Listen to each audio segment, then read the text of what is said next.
Good day, everyone. How are you? Welcome to our lesson today.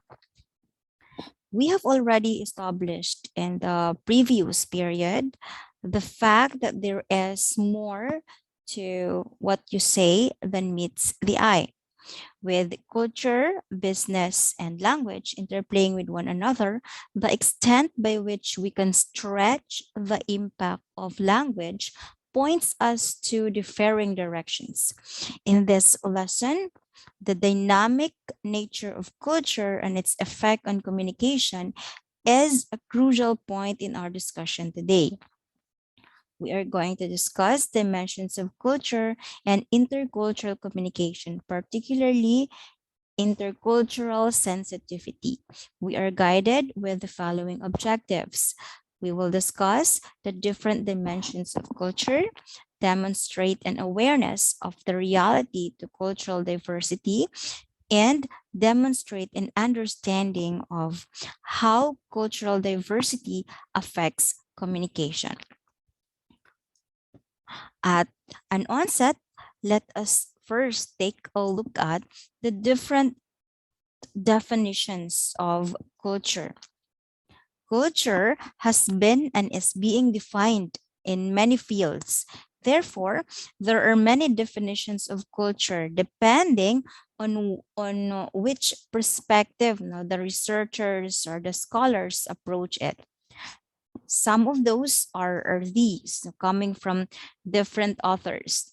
Please try to think from what kind of academic or backgrounds, expertise the authors of these definitions come from, and what is their or what are their focus in their studies of culture. Firstly, Edward T. Hall defined culture as communication.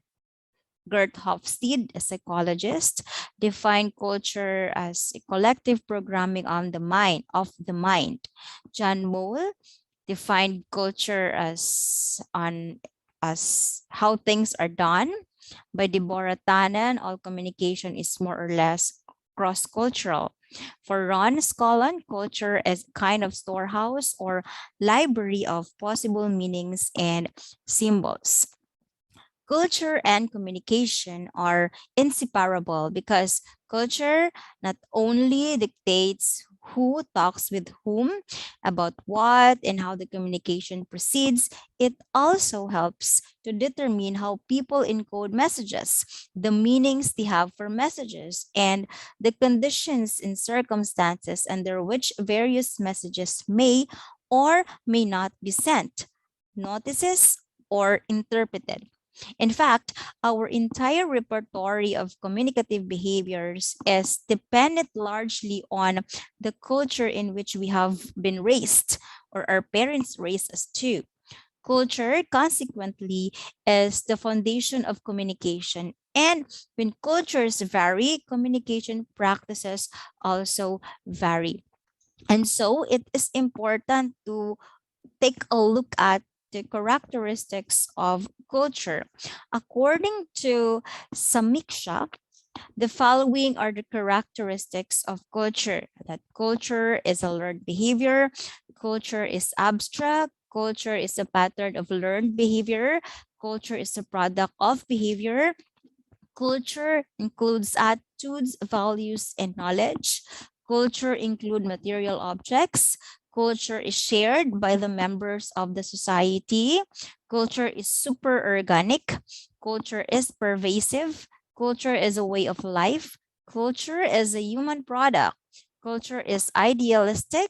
Culture is transmitted among members of the society. Culture is continually changing. Culture is variable. And lastly, culture is an integrated system. So let us discuss a bit each of these characteristics, but we will only discuss we'll only have to see a glimpse of each characteristics. I'm sure you have a separate course where in sociology where you discuss deeply culture. Okay, so firstly, culture is a learned behavior. So not all behavior is learned, but most of it is learned. Would you agree to that? Okay.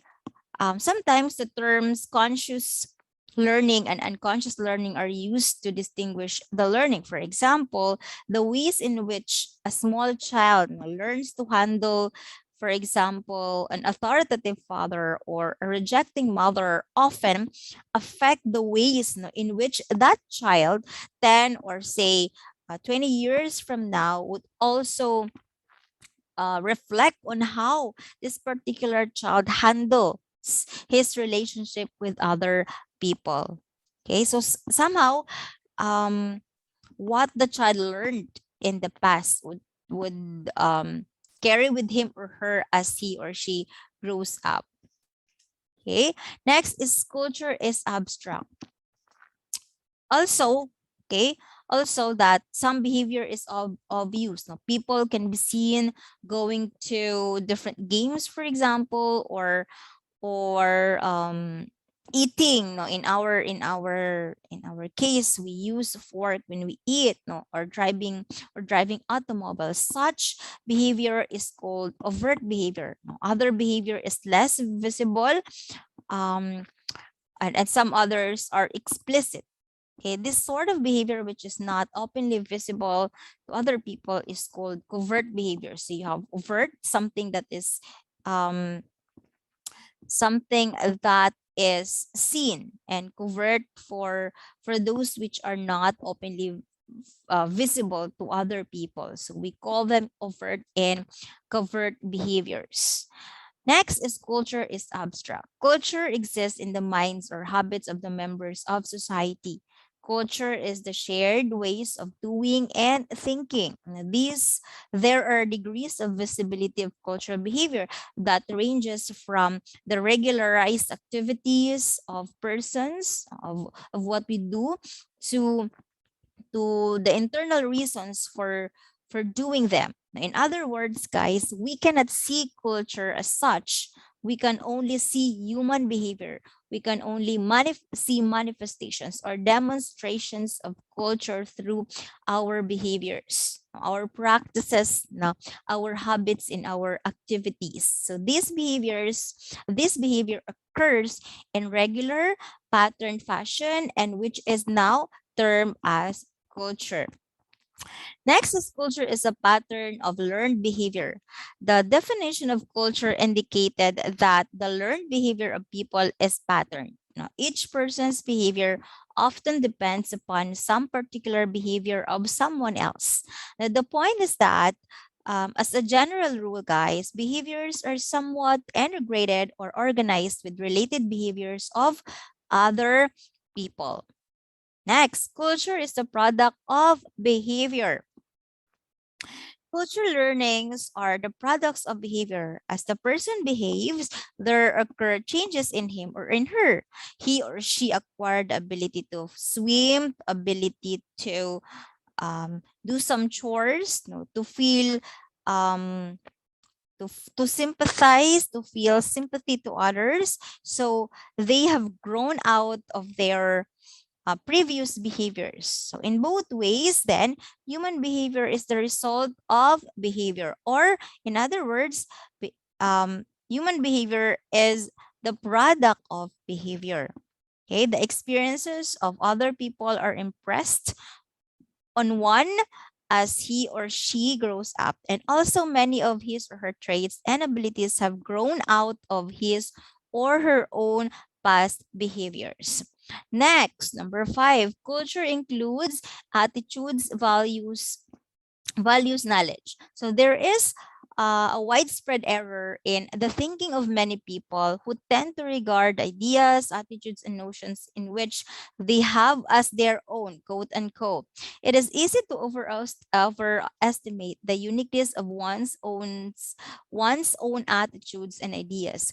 When there is an agreement with other people, it is largely unnoticed. Would you agree? Like when you have been usually kind to other people, people around you might not notice the usual kindness. But when there is one thing that you did wrong, um it is when they start to notice the behavior. So the same true with the culture. When there is when there is agreement with other people, it is largely unnoticed because you go along with you go along with the majority, for example. But when there is a disagreement or difference, one is usually conscious of it. One usually takes notice of it.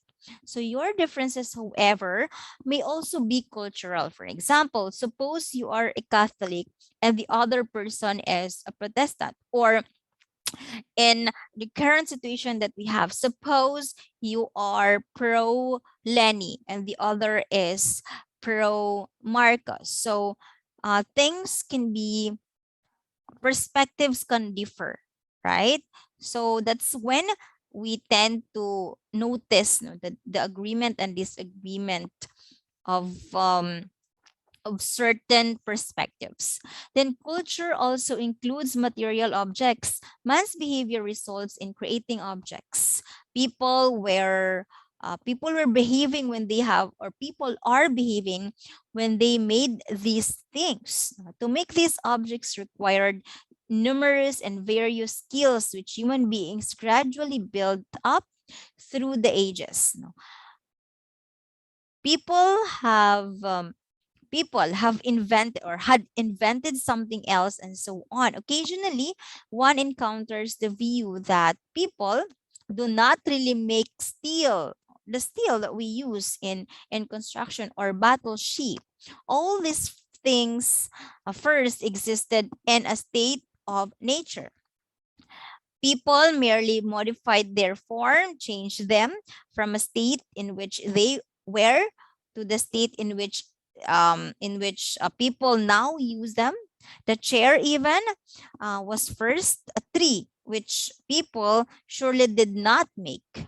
Okay, but the chair is more of, or is more than trees, and the jet plane or airplane, for example, is more than iron ore, and so forth. So with culture, material objects are created, or the behavior of people results in creating objects.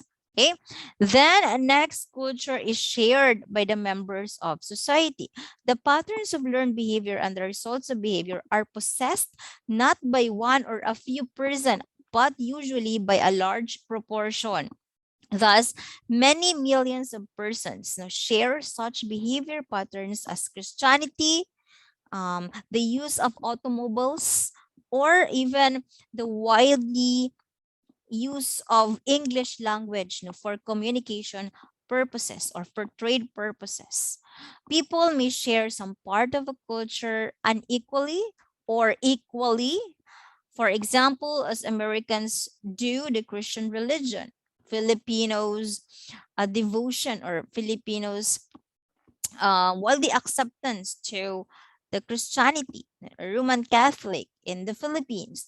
To some persons, Christianity is the all-important, predominating idea in life. To others, it is less preoccupying or important, and to still others, it is of marginal significance only.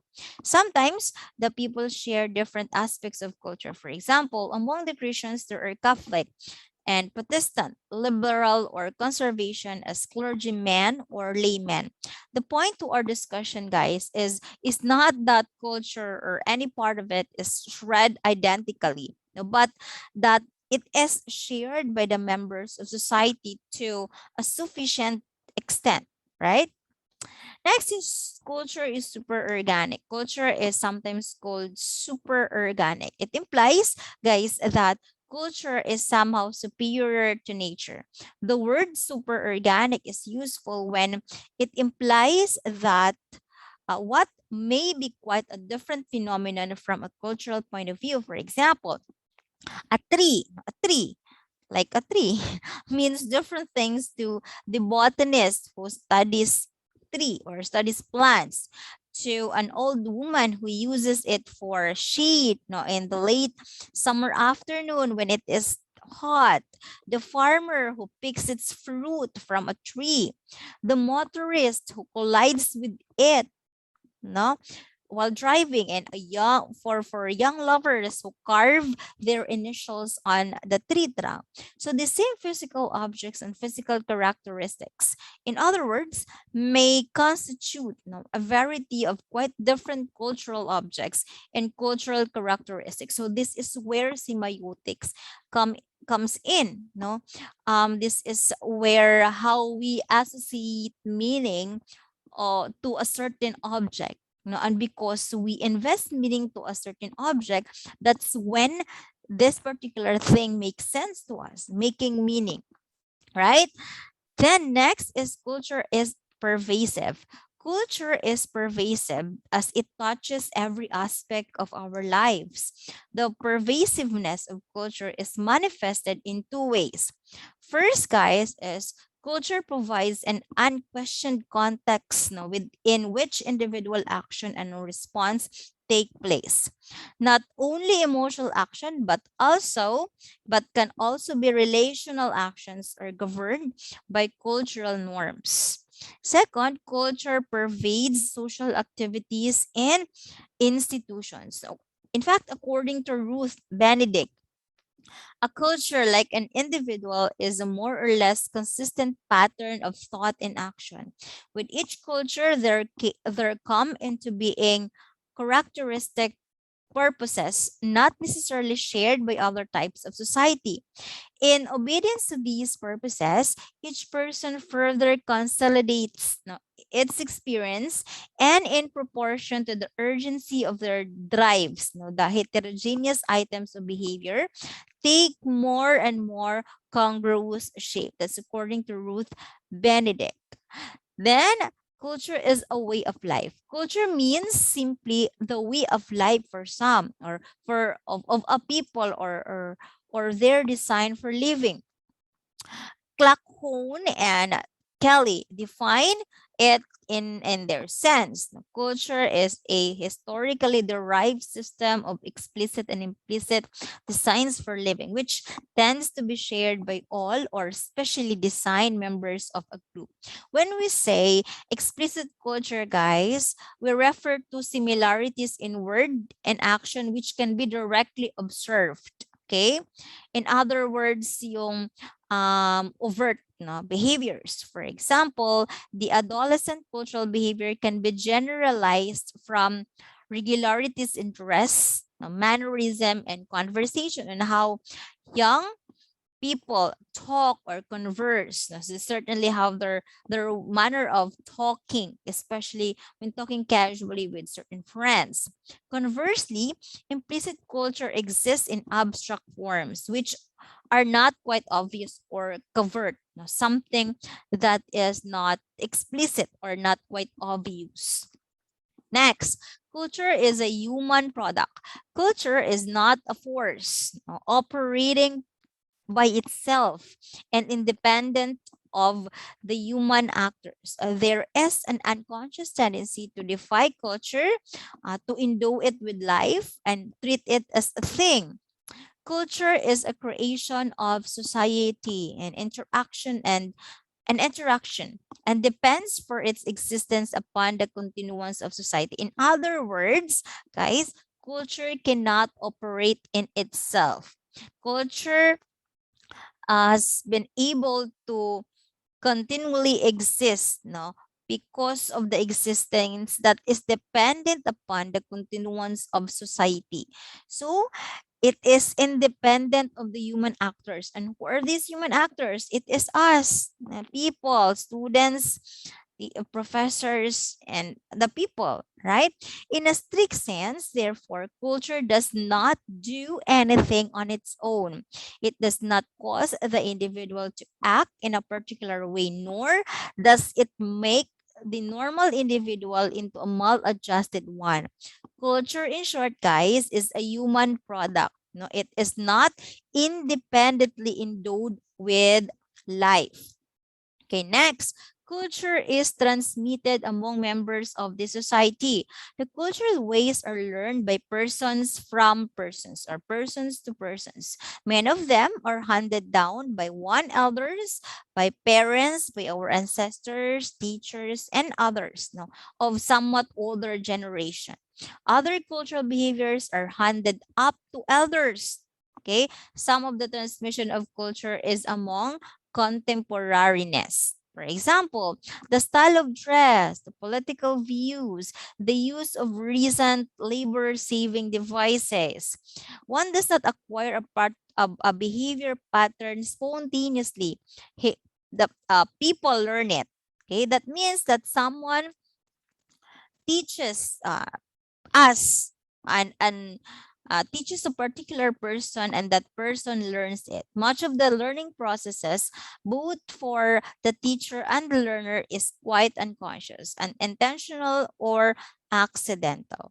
Next is culture is continually changing. Diba? There is a saying that change is the constant is the only constant thing, so meaning we can't do away with change. So also with culture, guys, there is one fundamental and inseparable attribute, okay, or a quality of a culture: the fact that culture involves an ending change. Some societies at some times change slowly, and hence in comparison to other societies which seem not to be changing at all, but they are changing. It's just that it is not quite obvious to us because the change is so gradual that we don't get to see it because probably we don't really pay attention to the change, no, which is a possibility.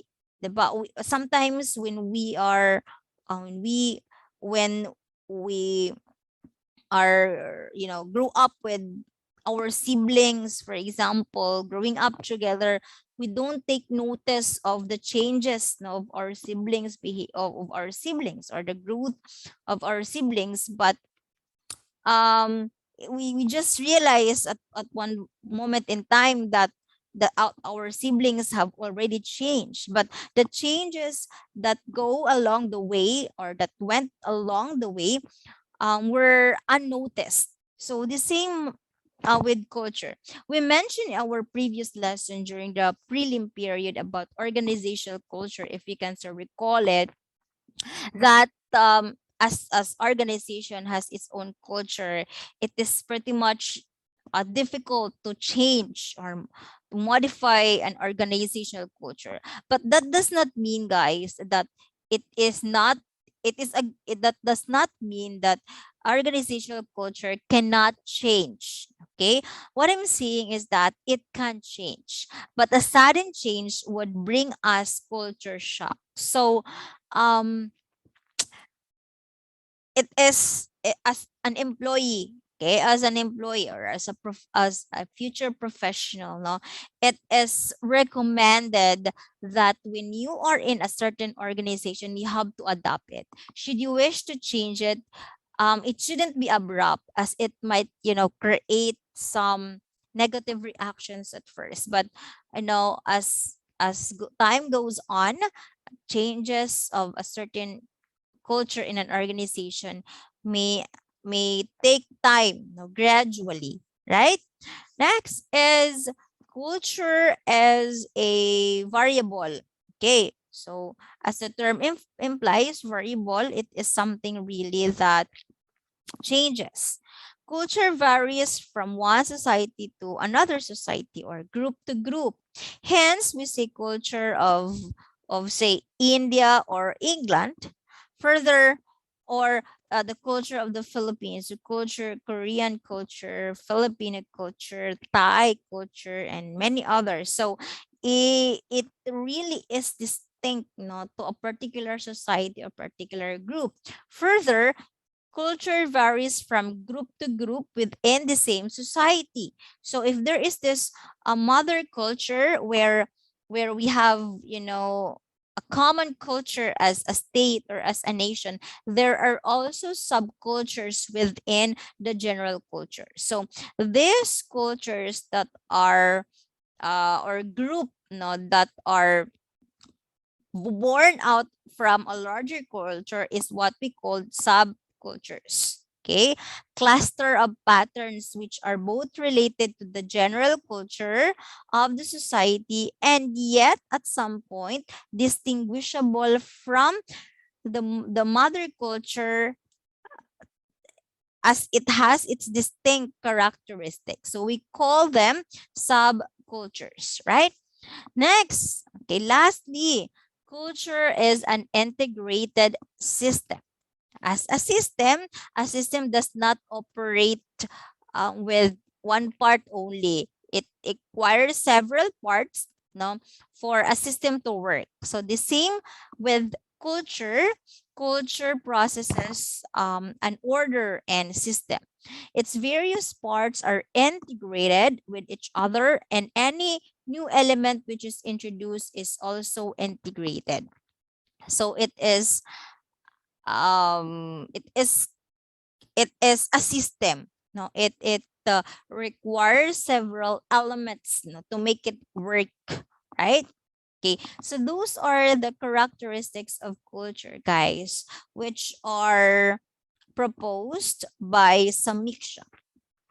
Now, with our understanding of culture, the different definitions of culture, and some of the characteristics of culture, it is also important, guys, that we know, okay, we know how culture can differ, okay, in terms of high context culture and low context culture. We are to extend our understanding of communication process, no, in terms of communicating across cultures. Communicating across cultures is challenging, and we know it.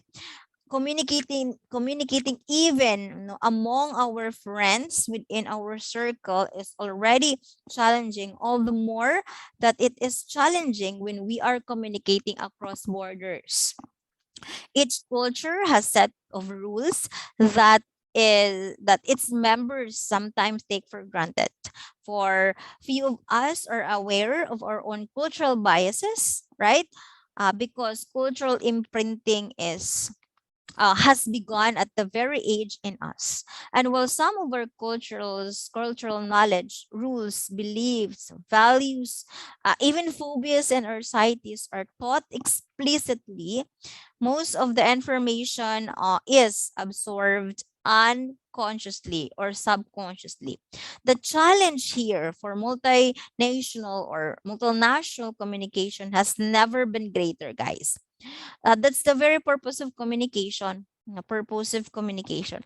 Worldwide business organizations have discovered that intercultural communication is a subject of importance, not just because of increased globalization, as we have discussed in the prelim period, and how globalization had has been significantly impacting or changing, the kind of communication that we have, and how globalization had led the extension of communication. Okay, but also because their domestic workforce is growing. Okay, and more, and this workforce is growing more and more diverse ethnically and culturally. We are all individuals, and new to people belonging to the same culture are guaranteed to act, exactly the same way. How much more if we are going to talk, to other people other than our own. Okay, it is not even a guarantee that we belong to the same culture, we respond exactly in the same way. So all the more if we are going to talk across, cultures. However, generalizations are valid, to the extent that they provide clues on what you or what we will most likely encounter when dealing with members of our particular culture, that as stated by Guman, that generalizations are valid. They are useful guide, no, on how we will deal with certain people, no, or how do we deal with certain members of that particular culture. So all international communication is influenced by cultural differences. Even the choice of communication medium can have cultural overtones. Now, the determining factor may not be the degree of industrialization, but rather whether the country falls into a high context culture or low context culture. So let us take a look at what high context culture is and low context culture is. Okay.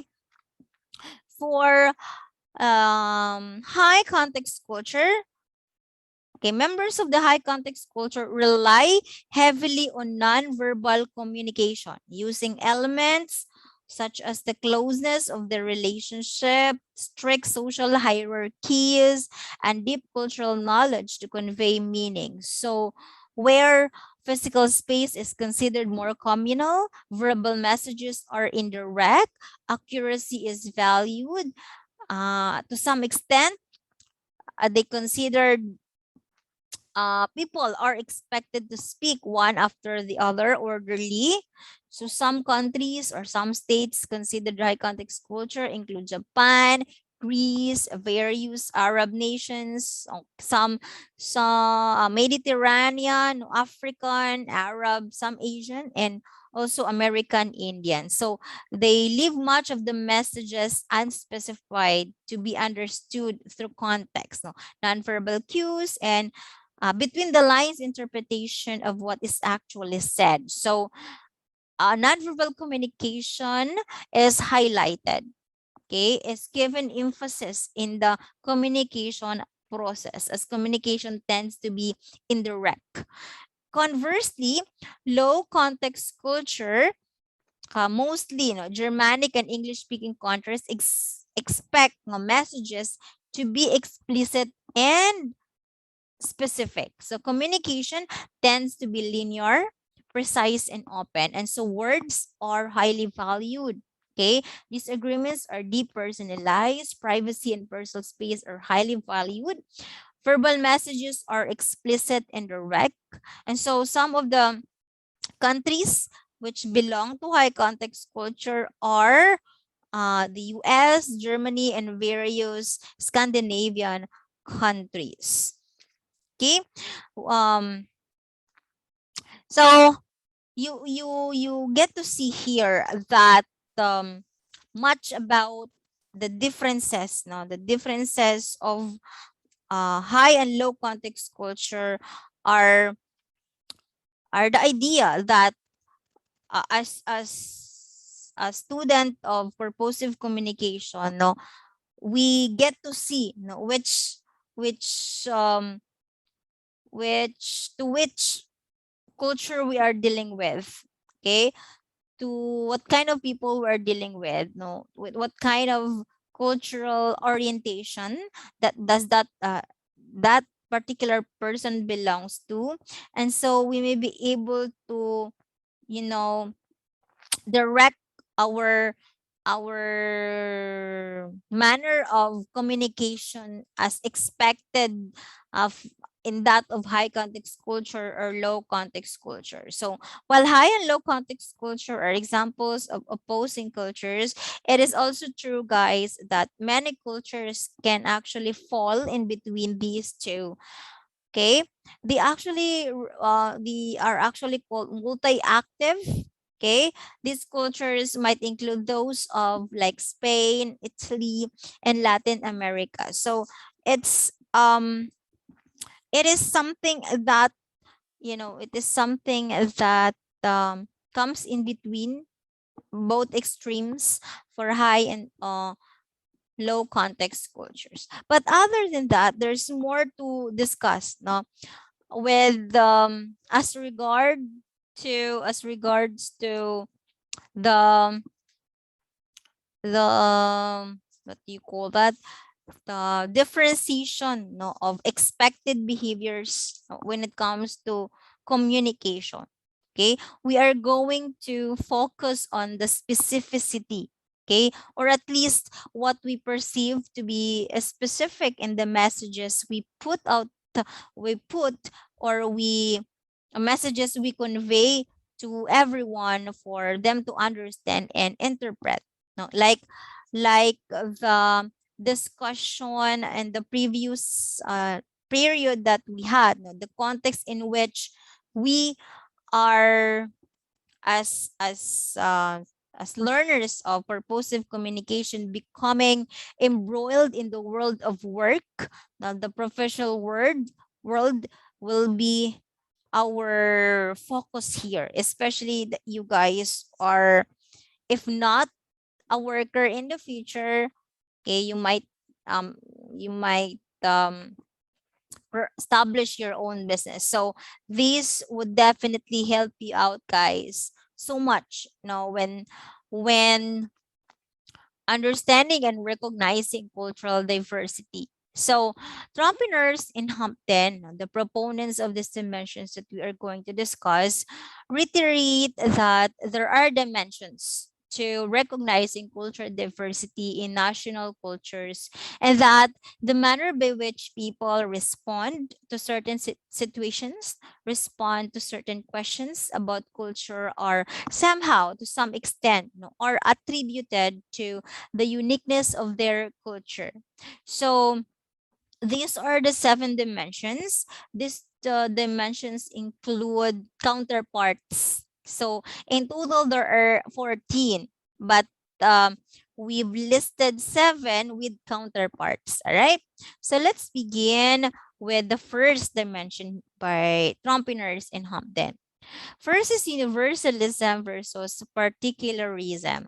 So universalistic culture, guys, people adhere to general rules, codes, values, obligations, know that regardless of circumstance, regardless of a situation, same rules apply to any situations. Okay?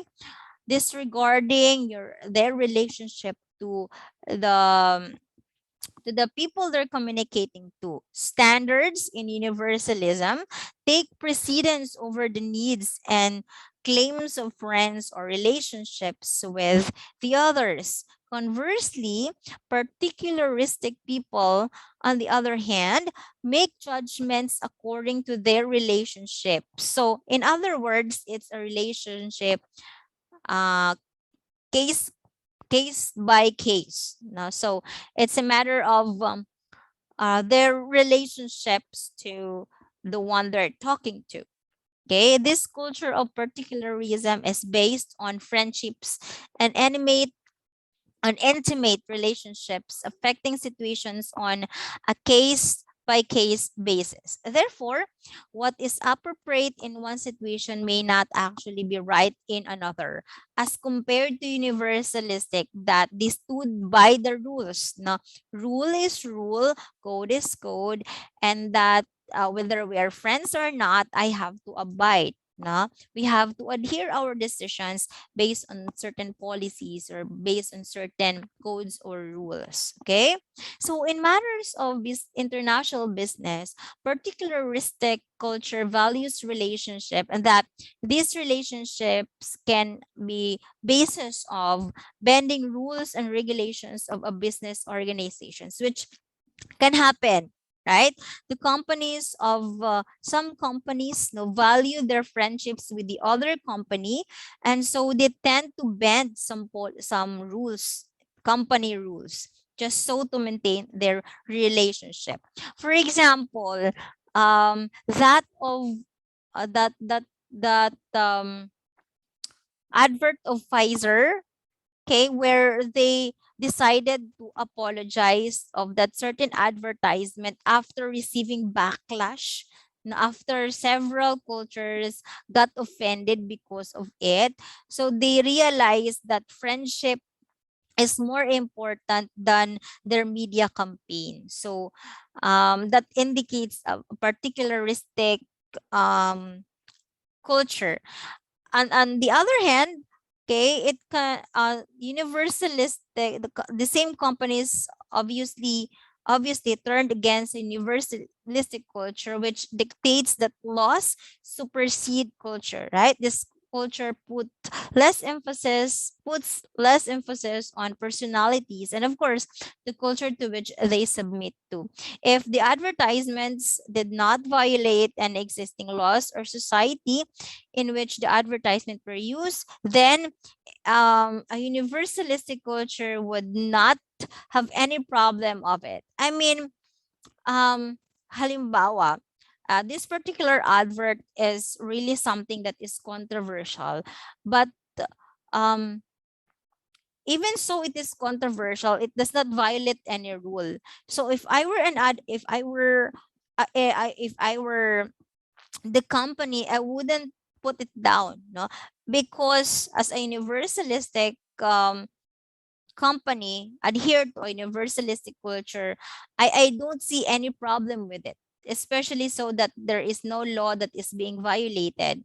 But for a particularistic culture, there might be no violations of laws. Okay, but since it somehow create tensions, it somehow undermines or create conflict with the other culture, I would decide to turn it down. I mean, to put the advert down. Even so, even it would mean to boost my company's image. So that's the difference, guys. I hope you are seeing I hope you are making sense of what I'm saying.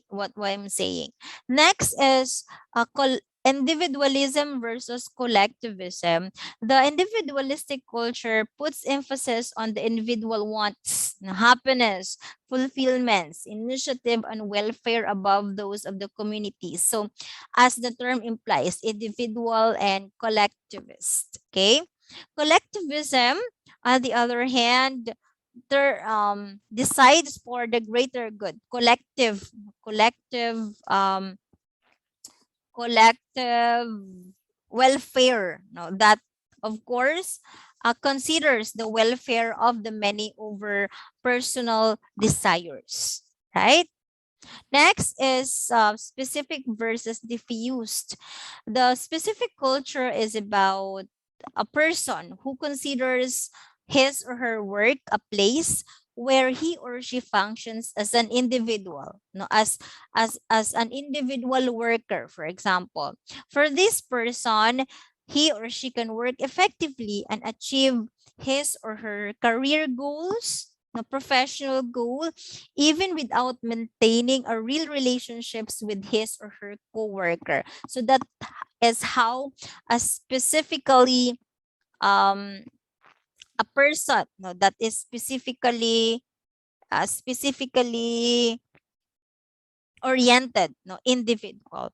On the other hand, the diffuse culture is opposite, no, as it encourages relationships and camaraderie among coworkers. For example, this particular person in a diffuse culture thrives on the collective desires, so the common desires of the people around him, irrespective, no, of his own desires. So that is pretty much diffused.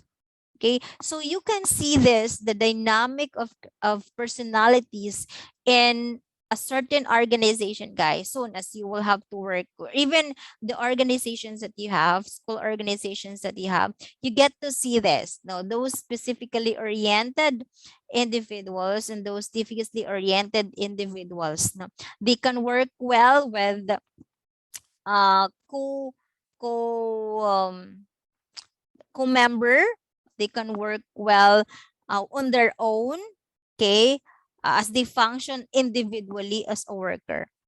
Okay, next is achievement versus ascription. So this dimension is about the attainment of one status. For those who value achievement, they regard others on account of their education, ability, their success, in chosen career, competition, and so on. So, as the term implies, achievement. No? In In ascription, on the other hand, people value other people according to their social connections, their age or gender or their origin or or even the name that is ascribed to them. Like if you are a Santos, okay, or if you are a Marcos, so people would ascribe your your value as the name that you're as your the last name that you ascribe to, okay, and not based on your educational attainment, your achievement, okay. That can happen a lot, no, in our kanang political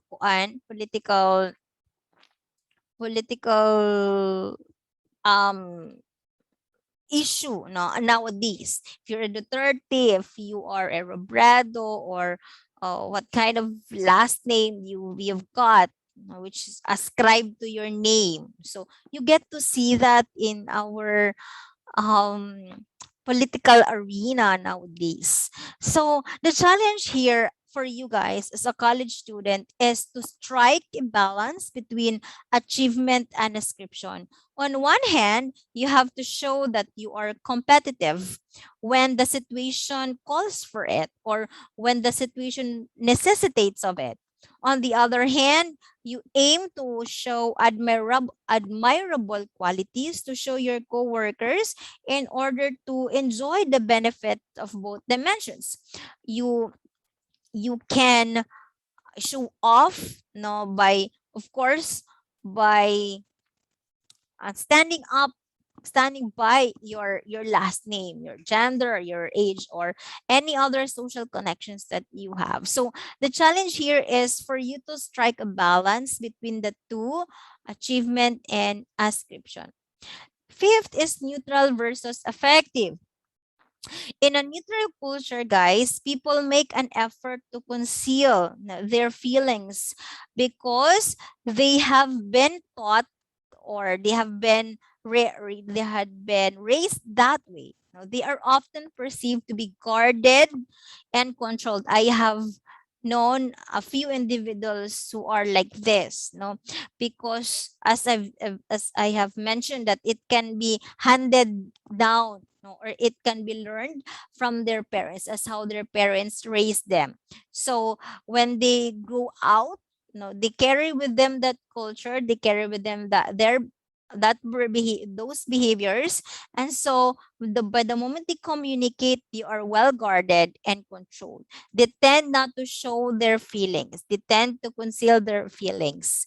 Conversely, for effective oriented individuals, they wear their heart on their sleeves, no, and spend their time at work with laughter, expressions of displeasure if they are displeased, or happiness if they are happy. So they tend to be showing bold gestures and dramatic nonverbal expressions. At best, um, as a tip, now hide your emotions if it means sparing your coworkers from feeling worse. If they are already feeling bad, now you might wanna consider hiding your emotions in order not to add fuel to the already fueled up emotion.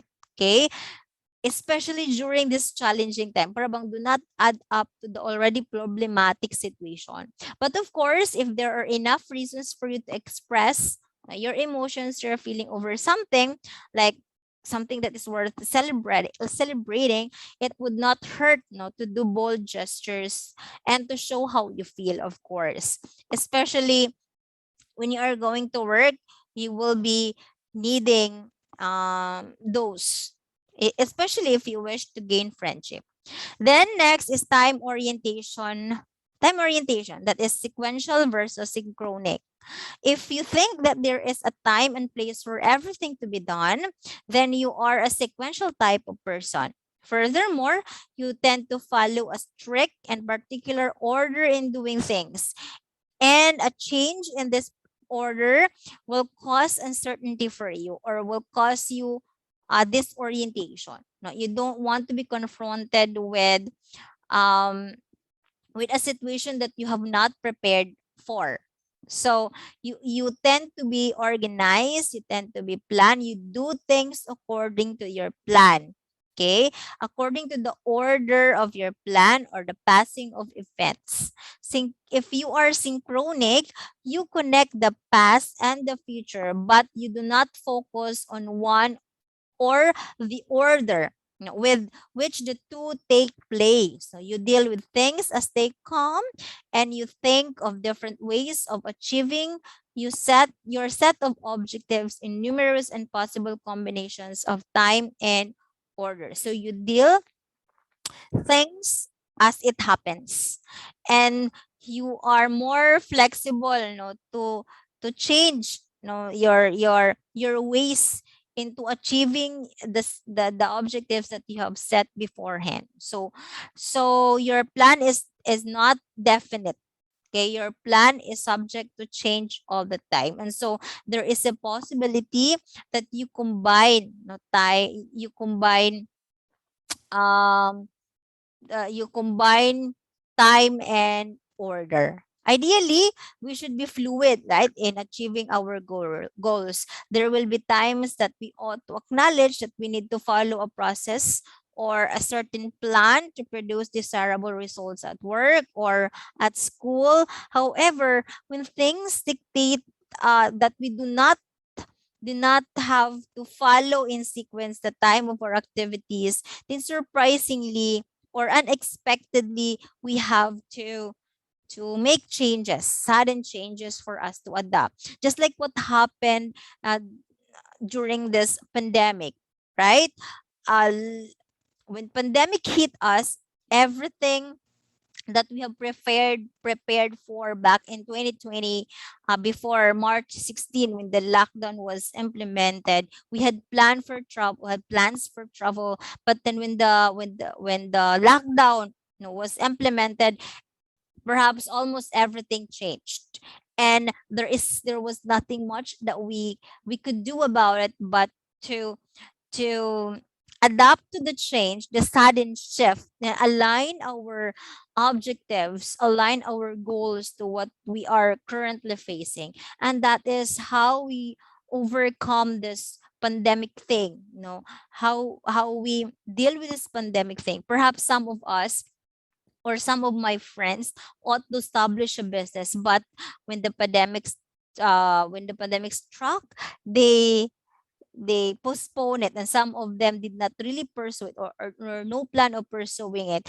as it influenced their decision with the online selling, and that, so everything really changes in one in just in just one moment in time.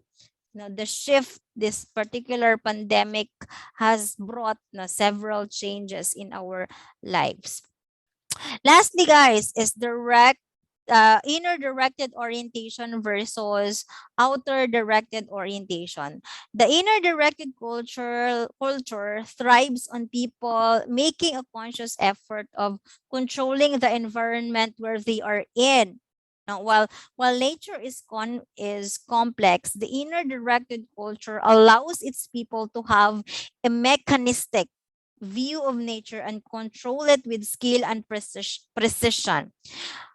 On the other hand, outer directed or externally directed oriented culture believes in the domination of nature over mankind. People, therefore, should always look into the challenges of nature to what the outside world presents, and then use them in making decisions. So for inner directed, it is as if that they are the one controlling the environment, that they can do things according to what they ought to do or what they want to do, with their skills, with their talents, with their capabilities. But for externally directed oriented individuals, they assume that we, people, are controlled by nature, and not the people controlled nature. So in business, they are those no, who think that they dictate for inner directed. I mean that they are those who think that they dictate what consumers need and play up those needs in order to bolster sales for the company. If you will be an employee of an inner directed company, the ability to innovate is the qualification you should be developing. On the other hand, there are companies that respond to trends, okay? That depending on the trends, they abide by them, and that their business operate no, according to the trends or what is perceived to be popular. So for example, if this is the trend now, I should do something about it. Perhaps I could devise something from it, and in this way I could bolster my seal. For inner directed, they tend to be, they tend to dictate what the consumers need. And then it's the consumers somehow who will be, needing this particular products or services. So they somehow control the environment over the environment taking control over no the over them, right? So okay, with that with that concept being discussed, there are some terms now that may be worthy of discussing here. Now, the term melting pot and cultural pluralism. Okay, melting pot is the idea where cultures and ideas blend together and create one ultimate culture or I or idea. So this term encourages assimilation. For example, being American as the mainstream culture. So in the process, differing culture loses itself, to what is considered quote unquote American. So there is assimilation. Okay, um, where parang a particular culture that is melted in this particular culture, and the one that is uh, that being incorporated in that culture is being melted, that it seems that this particular culture can no longer be identified as it is being melted over. Okay, that's what we call melting pot. So in the concept of kasi when we speak of melting pot, we cannot but talk about the America as the center of melting pot, no, being American as the mainstream culture. So melting pot, however, did not last very long in the mainstream psyche of the Americans, ever since, as cultural pluralism has been introduced or has come into the scene. This cultural pluralism, as compared to melting pot, is somehow distinct as it focuses on society as a whole and the uniqueness of each part that makes up the diverse population. So this is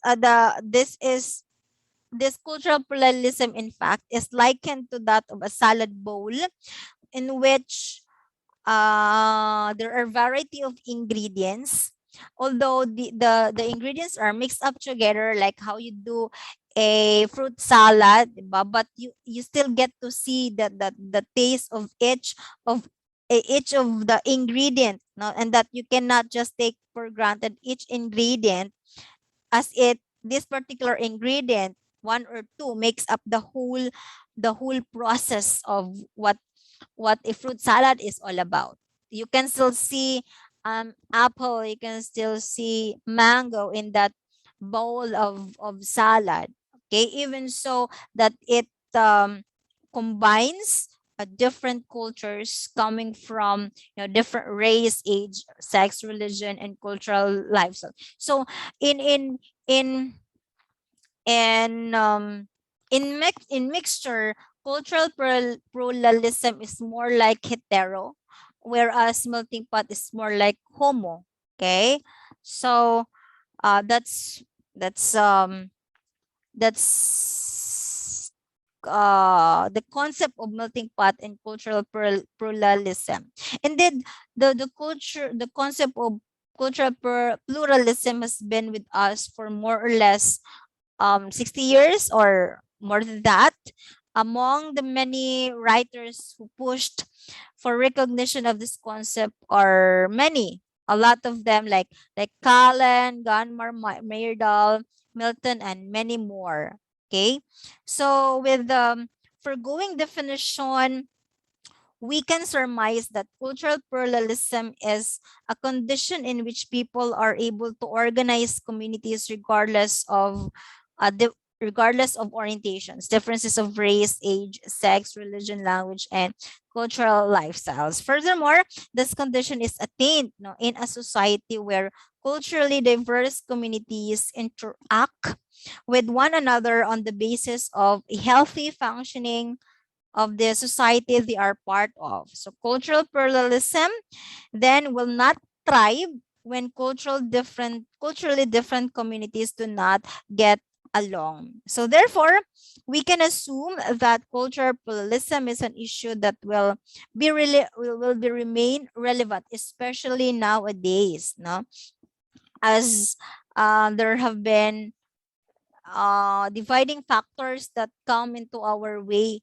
no, to disintegrate us from unifying as a whole, no, unifying as Filipinos. Okay, in conclusion, um Benet and Hammer in 1998 assert that the more experience a person has for cultural differences, the more that he or she will develop intercultural competence. Now, this competence is necessarily in working for intercultural relations and in attaining effectiveness when working across cultures, um which would be another, no, another point of lesson that we will discuss in the next session. So stay tuned, guys, for the next lesson for this prelim period. Thank you so much for